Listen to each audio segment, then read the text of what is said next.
안녕하세요. 구속의 경륜 97번째 시간인데요. 오늘도 우리가 이 다니엘서 11장 40절 지난 시간에 이어서 연구해 보려고 하는데, 오늘은 이 북방왕이 남방왕을 공격한다는 그 의미가 무엇인지에 대해서 연구를 해 보려고 합니다. 우선 다니엘서 11장 40절 말씀을 읽어보도록 하겠습니다. 북방왕이 병거와 마병과 많은 배로 회리바람처럼 그에게로 마주와서 그 여러 나라에 들어가며 물이 넘침같이 지나갈 것이요 라고 말씀하고 계시는데요. 여기서 이 병거와 마병 그리고 많은 배는 군사력과 경제력을 상징을 하고 있는데, 이것은 열왕기상 1장 5절을 한번 찾아보면서 왜 이것이 병거와 마병과 많은 배는 군사력과 경제력을 상징하는지 우리가 하나님의 말씀으로 우리가 찾아보도록 하겠습니다. 열왕기상 1장 5절 말씀을 보시면, 때에 핫깃의 아들 아도니아가 스스로 높여서 이르기를 내가 왕이 되리라 하고 자기를 위하여 병거와 기병과 전배 50인을 예비하니 라고 나와 있죠. 그리고 열왕기상 20장 1절 말씀을 보시면,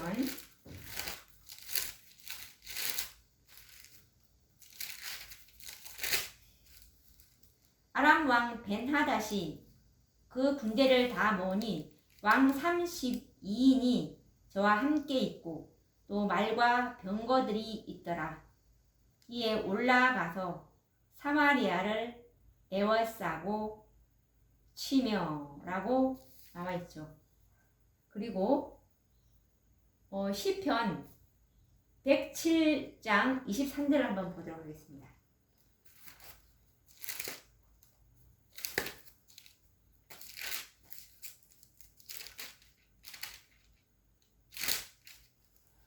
선척을 바다에 띄우며 큰 물에서 영업하는 자는 이라는 말씀과, 그리고 잠언 31장 14절 말씀을 찾아보도록 하겠습니다. 31장 14절 말씀입니다. 상고의 배와 같아서 먼 데서 양식을 가져오며 라고 나와 있죠. 그리고 계시록 18장 17절에서 19절 말씀을 한번 보도록 하겠습니다. 계시록 18장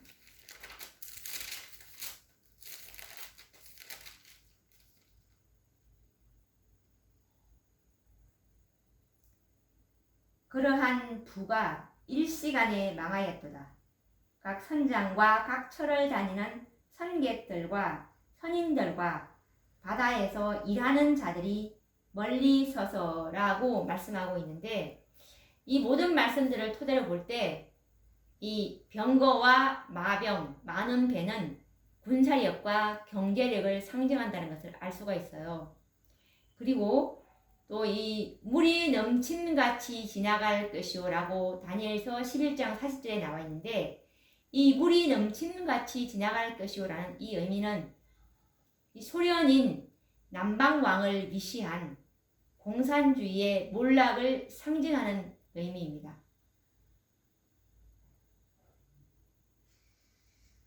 서방권과 이 밀접한 동맹 관계로 연합한 이 북방왕 미국은 남방왕 소련을 몰락시키기 위한 본격적인 공격을 시도하였는데요.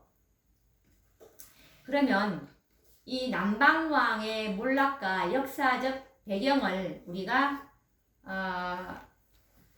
알아본다면 훨씬 더 이해하기가 쉽겠죠. 1961년 이 천주교 신자인 케네디가 미국 대통령에 당선이 되었는데요. 그리고 또 1962년 10월에 이 소련이 중단거리 핵미사일을 쿠바에 배치하는 것이 발견이 되게 됩니다. 그래서 이 케네디는 미사일을 쿠바로부터 이제 철거하도록 소련에 요구하게 됩니다. 이것은 소련 군함이 쿠바에 도착하지 못하도록 해상을 봉쇄하기 위함이었는데요. 그래서 이 소련의 총리 후르시초프가 이제 함대를 철수시키게 되는데, 이렇게 해서 이제 이 13일 동안 핵 전쟁이 임박한 그런 분위기였는데, 이 미국이 이제 승리를 하게 되었죠.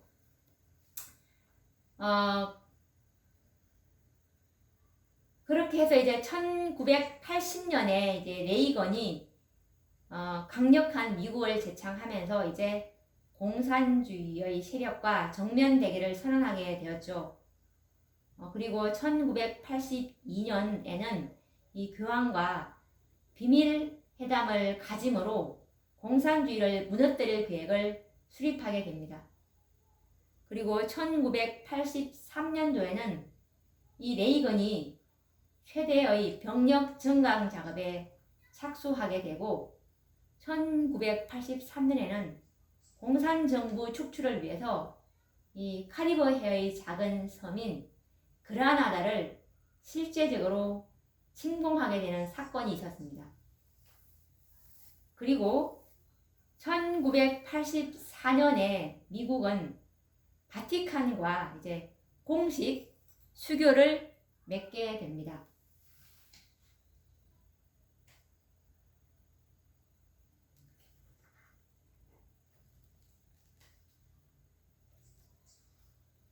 미국은 이 소련과 이 공산주의를 위한 두 가지의 전략을 세우게 되는데, 이 첫 번째 전략이 뭐냐면은 엄청난 규모의 예산을 군사력 증강에 투자함으로 소련을 경제적으로 파탄에 몰아넣는 전략인데요. 이것은 엄청난 예산이 소요되는 우주 방위 계획으로, 일명 이제 별들의 전쟁이라고도 하는데, 이것을 이제 미국이 발표하게 됩니다. 이 우주 방위 계획이 뭐냐면 이게 SDI라고 하는데, 이 계획은 우주에 강력한 레이저 발사 기능을 갖춘 기지를 만든 다음에 미국을 향해서 날아오는 이 모든 종류의 미사일에 레이저를 발사함으로 미사일이 미국 땅에 도달하기 전에 태평양과 같은 그 대양의 상공에서 미리 격추시킨다는 그런 방어 시스템을 말하는데, 참으로 이것은 상상하기조차 어렵고 막대한 예산이 소요되는 군비 경쟁이고, 일명 이제 별들의 전쟁이라고 이름을 붙였는데요. 이 미국의 이러한 군비 증강 계획 발표는 선전포고였고, 이것은 소련을 매우 당황하게 만들었죠. 그리고 두 번째로 이제 소련과 공산주의를 위한 두 번째 전략은 뭐냐면은, 더 이상 어떤 나라도 이제 공산화되는 것을 저지하는 그런 전략이었는데, 아프가니스탄과 그리고 니카라, 그리고 앙골라, 캄보디아와 같은 지역에서 일어나는 이 반공 세력을 뒤에서 후원해주고, 그 지역을 공산주의자들의 손으로부터 이제 구출하고 공산주의의 확산을 적극 저지한다는 전략이었습니다. 당시 미국 레이건 대통령은 공산주의의 붕괴를 위해서 어떤 전략을 추진시켰냐 하면, 이 로마 교황권과의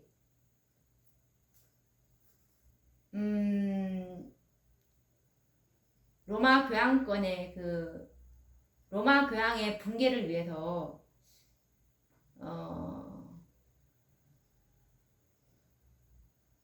그 전략이 어떤 붕괴를 위해서 아까 그 전략을 추진시켰는데, 이 전략은 로마 교황권과의 이해관계가 딱 맞아 떨어지는 그런 계획이었습니다. 그 전략이 뭐냐면 아까 조금 전에 말한 이 엄청난 자금이 소요되는 그 일명 아까 그 별들의 전쟁 STI라는 이 별들의 전쟁을 수립하게 해서 이 대규모의 군사력 증강 계획으로 소련을 재정적으로 이제 고갈시킬 목적으로 이렇게 계획을 세우게 되는데, 헝가리와 체코슬로바키아 그리고 폴란드 등 유럽 동구 국가에서 반공 사상을 이제 고무시키게 되고, 동구 공산 국가들의 이 반공 세력들에 대한 그리고 재정적 지원을 해주게 됩니다.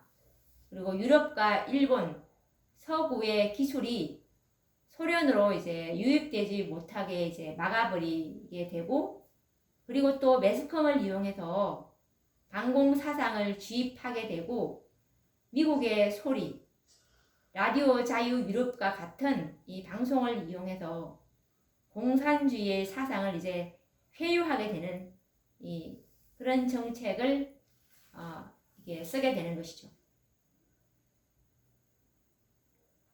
이렇게 해서 이제 이 북방왕인 이 미국의 군사력 경쟁 도발은 남방왕 소련으로 하여금 군사력 대결에서 뒤지지 않기 위해서 소련도 막대한 재정을 소비하는 결과를 가져왔고, 급기야는 이 소련의 경제력은 거의 소진이 되어서 더 이상 이제 국가를 유지하기 어려운 패닉 상태에 이제 빠지고 말았습니다.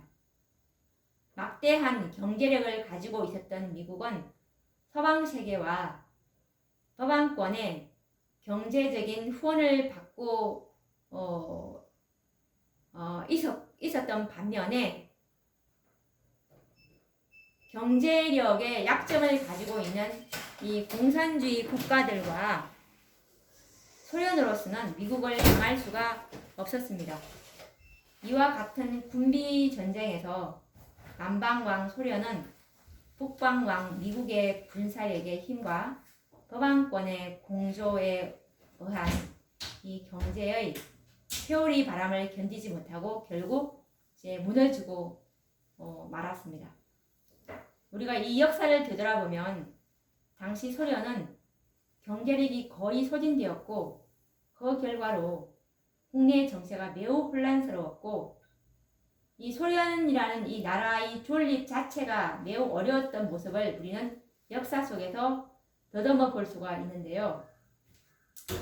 그러면 우리가 이 소련의 이 역사를 한번 우리가 그 과정에 소련 연방이 해체되기까지 그 역사의 현장을 한번 더듬어 보도록 하겠습니다.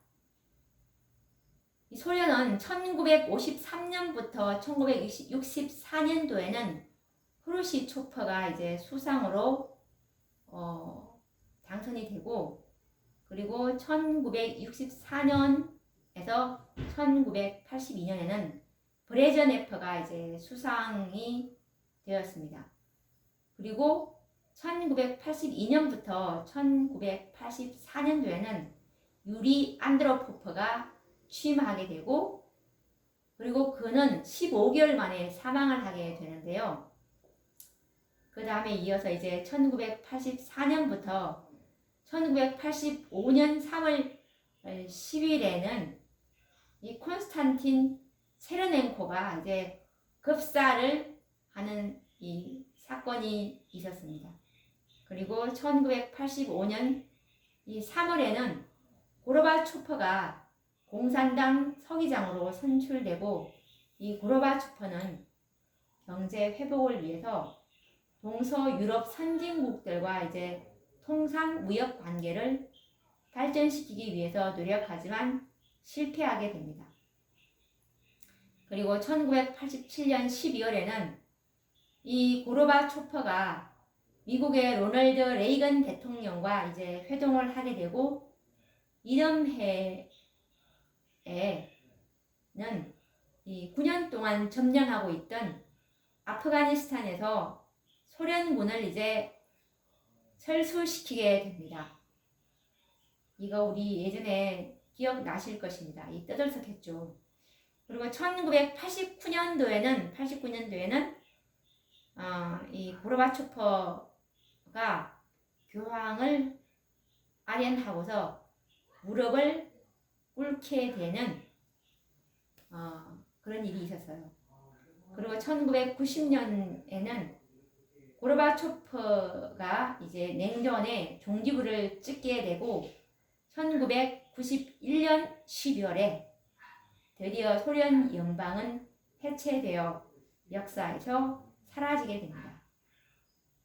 역시 이 북방왕인 미국의 승리로 전쟁은 끝이 나게 됩니다.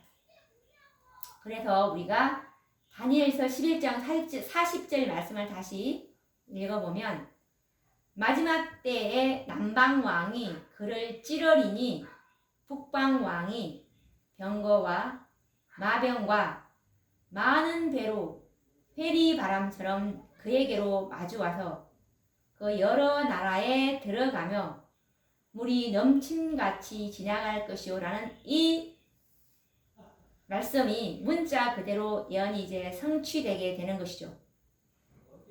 이 물에 넘침같이 지나갈 것이오라는 이 말씀은 북방왕 미국이 남방왕을 이제 침공하자 남방왕은 마치 홍수가 지나가 버린 것처럼 흔적도 없이 사라져 버릴 것을 예언하신 말씀입니다.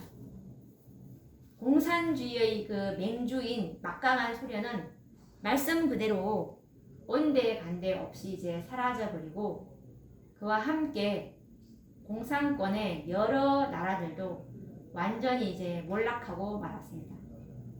이처럼 다니엘 11장 40절의 예언은 이 세대에서 우리의 목전에서 이제 성취를 보았죠. 그래서 이제는 북방왕 미국과 로마 법왕권의 연합과 공조로 새로운 역사를 전개시키기 위해서 이제 노력하고 있고, 이 일을 위해서 사단은 맹렬하게 활동하고 있는데요.